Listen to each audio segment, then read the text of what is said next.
예레미야 31장 31절부터 40절 말씀. 여호와의 말씀이니라. 보라, 날이 이르리니 내가 이스라엘 집과 유다 집에 새 언약을 맺으리라.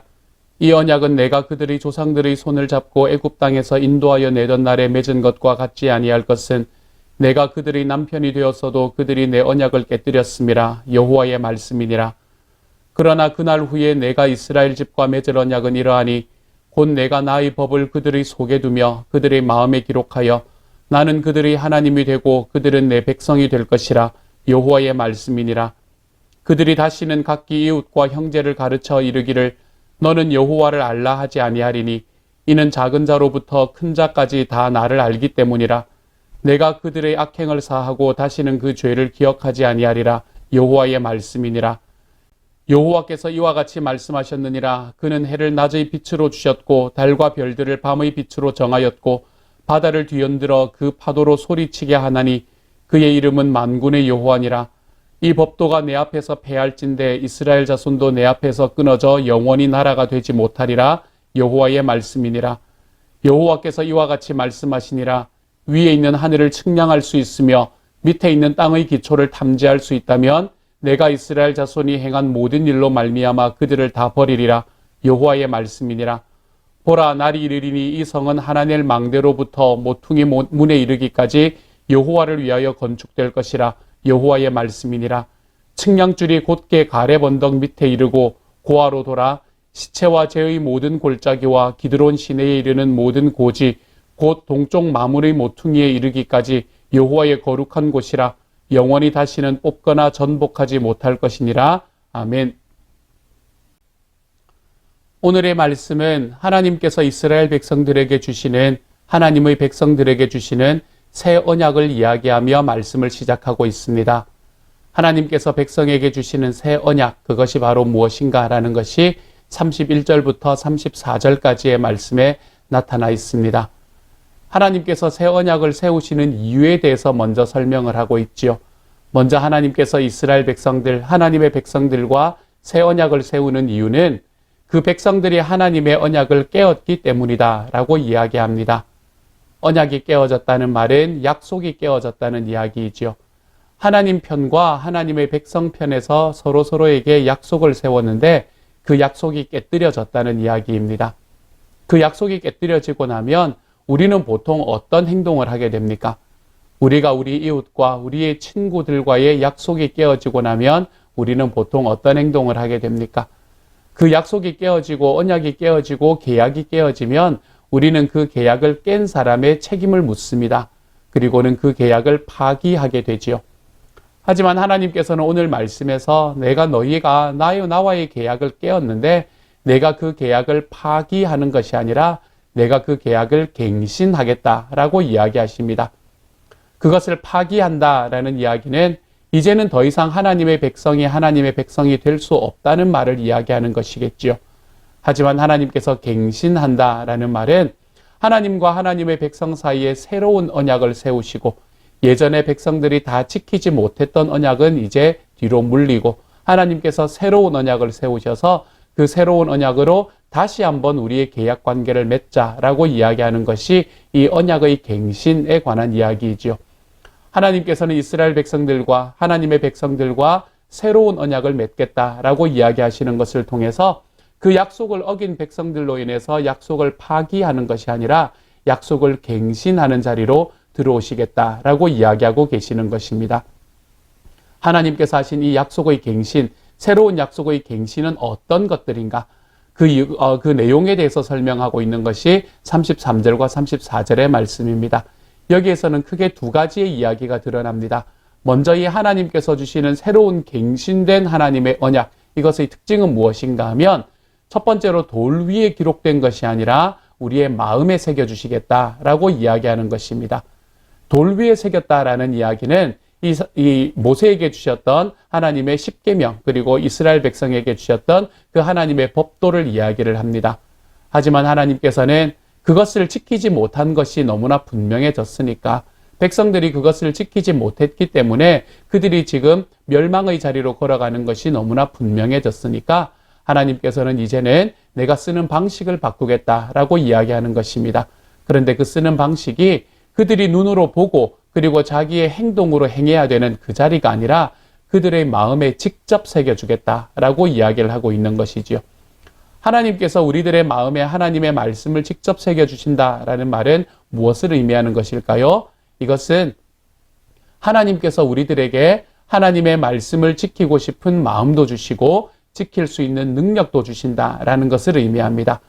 우리가 하나님과 함께 살아가고 우리가 우리들의 삶에 예수님의 소원을 이루어 드리는 삶, 우리가 그냥 객관적으로만 보면 쉽지 않은 길을 걸어가는 것이 맞습니다. 우리가 그냥 그걸 하지 않고 살아갈 때 우리들의 삶에 있는 편안함, 그것을 생각을 해보면 우리는 쉽지 않은 길을 걸어가는 것이 맞습니다. 그렇지만 쉽지 않은 길을 걸어간다고 하더라도 그것이 우리들의 삶에 더할 나위 없는 가치가 있는 일이기 때문에 우리들의 삶은 기쁨으로 들어갈 수 있는 것이죠. 좀 덜 편안하다 하더라도 우리들의 마음은 평안함과 함께 기쁨으로 들어갈 수 있는 삶을 가질 수 있게 되는 것이지요.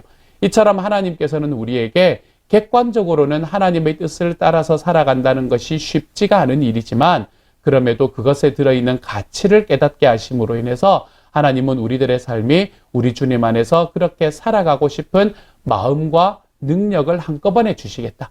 그래서 내가 주님의 일, 우리 주님께서 소원하시는 그 소원을 향해서 쫓아가다 보면 내가 그 소원이 정말로 내 삶 속에서 객관적으로는 쉽지 않다고 하더라도 그 길을 걷는 것이 객관적으로는 좀 어려워 보인다 하더라도 그 가치로 인해서 우리들의 삶에 기쁨이 회복되는 삶을 허락해 주시겠다.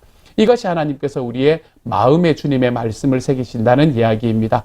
주님의 언약이 마음에 새겨진 사람, 이 사람은 어떤 삶을 살아가게 되나 하면 그러므로 우리들의 삶 속에서 하나님의 소원을 이루며 살아가는 것이 우리들의 삶의 기쁨이 되고 그래서 내가 그것을 소원하게 되고 또한 하나님께서 하나님의 말씀대로 살아갈 수 있는 그 능력도 하나님께서 주심으로 인해서 더 이상은 우리가 멸망에 이르는 것이 아니라 우리들의 삶에 하나님 안에서의 성공으로 이끌어가는 길로 걸어갈 수 있게 되는 것이지요. 이것이 하나님께서 첫 번째로 내가 너희에게 주는 새로운 언약의 특징이다라고 이야기하는 것입니다. 무엇이었나요? 네 마음에 새겨주겠다. 이렇게 말하는 거예요.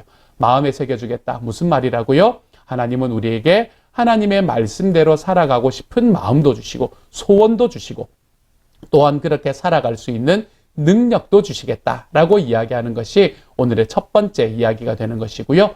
두 번째로 하나님께서 주시는 새롭게 주시는 이 하나님의 새 언약의 특징이 무엇인가? 그것을 오늘 말씀의 34절에서 이야기하는데요. 그것이 뭔가 하면 내가 너희가 지은 모든 죄를 용서하고 잊어버려 주겠다. 이렇게 이야기하는 것입니다.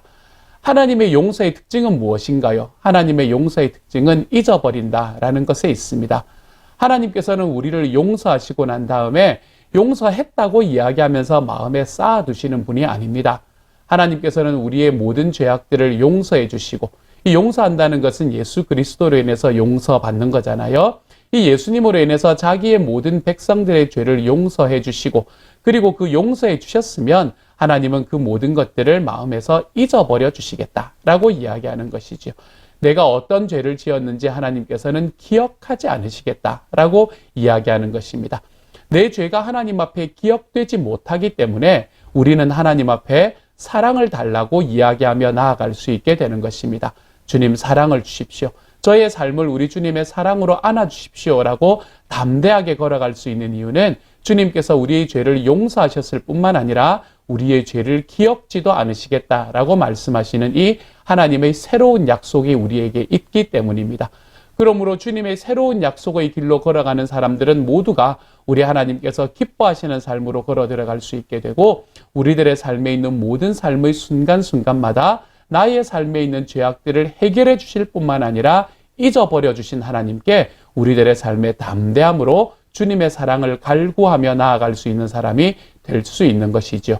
이것이 하나님의 새 언약이 가진 특징입니다. 정리를 한번 해볼까요? 하나님께서는 예전에 하나님과의 옛 언약을 깨뜨려버린 하나님의 백성들, 그 하나님의 백성들이 죄악 때문에 법들이 약속이 깨뜨려지자 이 계약을 다시 갱신하는 자리를 선택하십니다. 파괴하는 자리가 아니라 갱신하는 자리를 선택하십니다. 그렇게 하나님 앞에 세워진 하나님과의 새 언약, 하나님과 하나님의 백성과의 새 언약은 두 가지의 특징을 가지고 있다고 말씀드리지 않았습니까? 먼저 첫 번째의 특징은 내가 그 새 언약은 너희의 마음에 새기겠다. 무슨 말이라 그랬죠? 하나님의 뜻대로 살아가고 싶은 소원도 생기고 우리 주님의 뜻대로 살아갈 수 있는 능력도 주시겠다. 이 소원과 능력을 동시에 주시겠다라고 이야기하시는 것이 이 하나님의 두 번째 언약, 새로운 언약의 특징이고요. 두 번째 하나님의 새로운 언약의 특징은 무엇이었다고요? 우리들의 삶에 있는 모든 죄악들을 하나님께서는 용서하실 뿐만 아니라 그 모든 죄악들을 잊어버려 주시겠다라고 이야기하시는 것이죠.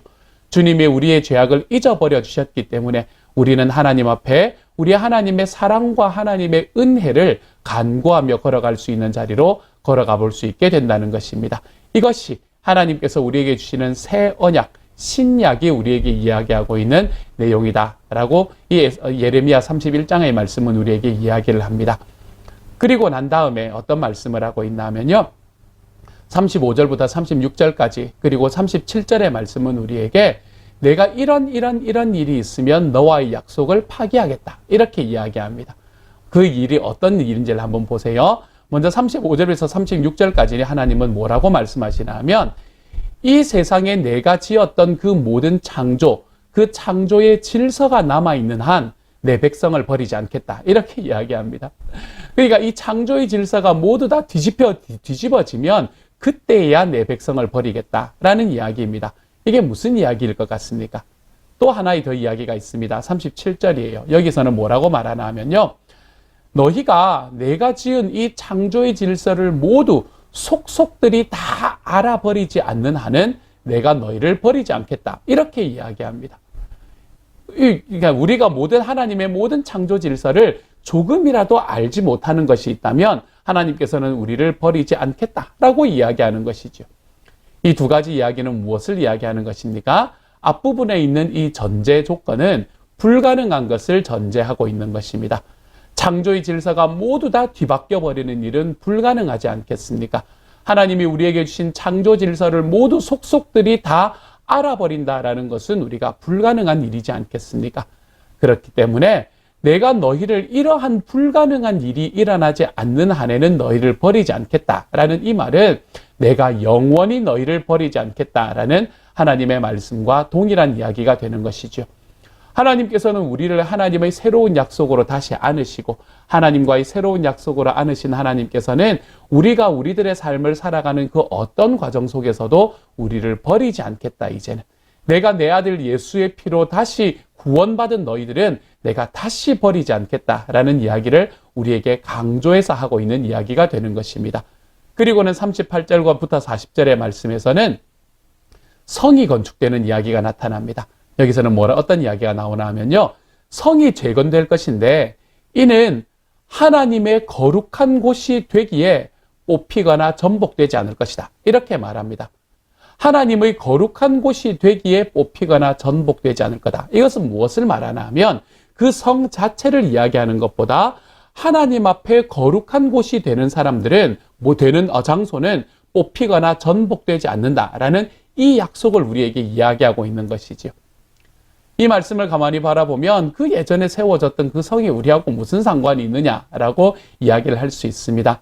하지만 우리가 베드로전서 2장 9절의 말씀을 보면 이 이야기가 우리의 이야기임을 알 수 있게 됩니다. 베드로전서 2장 9절에서는 하나님께서는 이 베드로를 통해서 우리를 이런 사람들이다라고 설명해 주는데요. 거기서는 뭐라고 말하나 하면 우리는 택하심을 받은 족속이고 왕과 같은 제사장이고 거룩한 민족이고 하나님의 소유가 된 백성이다. 이렇게 말합니다. 하나님께서 이렇게 우리를 부르신 이유는 어둠에서 불러내어 자기의 놀라운 빛 가운데로 인도하신 분의 업적을 선포하기 위해서다. 이렇게 말하고 있어요. 자, 요 네 가지로 부르신 것. 택하심을 받은 족속, 왕과 같은 제사장, 거룩한 민족, 하나님의 소유가 된 백성. 여기에 어떤 단어가 들어가나요? 우리가 하나님의 거룩한 백성이 되었다라는 말이 들어가지요. 하나님께서 하나님의 거룩한 곳으로 만드신 성벽이 결단코 뽑히거나 전복되지 않는 것처럼 하나님께서 우리를 거룩한 백성으로 만드신 이상은 하나님의 거룩한 민족으로 만드신 이상은 우리는 결단코 멸망하거나 뽑히지 않는 자리로 들어갈 수 있게 됩니다. 하나님께서 우리들의 삶을 결단코 멸망시키거나 뽑히는 자리로 이끌어가지 않으십니다. 하나님은 우리가 살아가는 모든 삶 속에 하나님의 소망을 주시며 하나님의 생명을 주시는 분이 바로 우리 주님이십니다. 그렇기 때문에 사랑하는 여러분, 지금 여러분의 삶에 어떠한 상황을 당하고 있든지 두려워하지 마십시오. 놀라지 마십시오. 하나님께서 우리의 하나님이 되시며 하나님께서는 우리들의 마음에 하나님의 새로운 언약을 세우실 뿐만 아니라 하나님께서는 우리들의 삶에 있는 모든 죄악들을 용서하시고 잊어버려 주시는 분이 되신다라는 것을 기억하십시오. 이 하나님의 사랑이 저와 여러분에게 흘러 들어와 우리들의 삶이 우리들의 주님의 거룩한 백성이 되었으므로 하나님이 우리를 그렇게 만드셨으므로 결단코 멸망하거나 뽑히지 않을 것이다. 그러므로 나는 내 삶에 있는 모든 삶의 문제 속에 두려워하지 않겠다. 놀라지 않겠다. 왜냐고요? 주님이 나의 하나님이 되시기 때문이다. 우리가 이 하나님의 약속 속에서, 이 하나님의 은혜 속에서, 이 하나님의 언약 속에서 우리들의 삶을 살아가 볼 수 있는 주님의 사람이 되기를 소망합니다. 이 코로나19의 기간, 우리들의 삶에 많은 두려움들이 다가오는 이 기간, 사랑하는 여러분 두려워하지 마십시다. 우리는 거룩한 백성으로 부르심을 받았으니 결단코 뽑히지 않을 것이라는 믿음이 우리들의 삶 속에 가득 채워지는 저와 여러분의 하루가 될 수 있기를 우리 주님의 이름으로 축복합니다. 함께 기도합니다. 사랑하는 하나님, 우리들의 삶을 소망과 생명으로 불러주시니 감사합니다. 소망과 생명으로 불러주셔서 우리에게 언약을 갱신하시고 언약을 갱신하는 과정 속에서 우리를 거룩한 백성으로 불러주시니 감사합니다. 그래서 절대로 뽑히지 않을 것이다 이야기해 주시니 감사합니다. 주님께서 주시는 그 약속 붙들고 나아가오니 주님이여, 우리 시온영락 식구들, 이 예배를 드리는 모든 이들 한 사람 한 사람들, 하나님 삶의 어려움과 힘듦이 있는 그 어떤 순간 속에서도 우리 주님을 기쁨으로 경험할 수 있는 주님의 사람으로 나아갈 수 있도록 아버지 도우시고 인도하여 주옵소서. 오늘 하루 이 하나님 앞에 담대함과 우리 하나님 앞에 자신 있음으로 살아가 볼 수 있는 주님의 사람이 될 수 있도록 주여 도와주옵소서. 모든 말씀 우리 주님 예수님 이름으로 기도드립니다. 아멘.